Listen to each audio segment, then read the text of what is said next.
Hi, welcome to Blue Baron Carpet Cleaning Systems, home of the Access Point heat exchangers and Blue Baron truck mounts.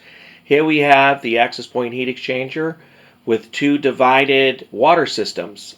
This is going to be used for an acrylic machine that will be spraying out acrylic, and it basically has four 3/8 male pipe thread water connections split in half. So you have a 40 and 40, total of 80 feet. And we have the radiator line here, the 3/4, where you put on the street L 3/4 for your barbed hose connect going to your radiator of your engine. And we have it also in the back. There's your fill right there, and there's your return line, and here are your 3/8 male pipe thread water connections.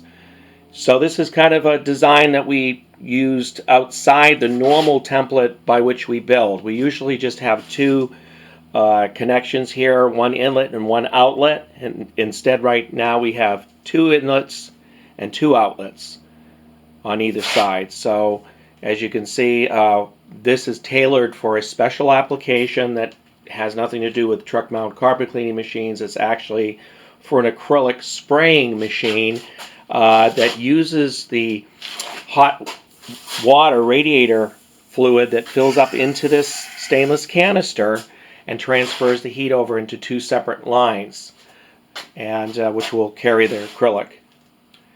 So call us today at 727-505-2989. We are doing all kinds of things that tailored for different businesses, and we're available 6 days a week to answer any of your questions. If you'd like to send us pictures of your application and how you want it to be used. We're very diversified in the way we apply our technologies in our Access Point heat exchanger. So call us today, 727-505-2989, or go online at truckmountstore.com, and we offer a great amount of accessories and truck mounts, and we'll help you in any way we can. Thank you.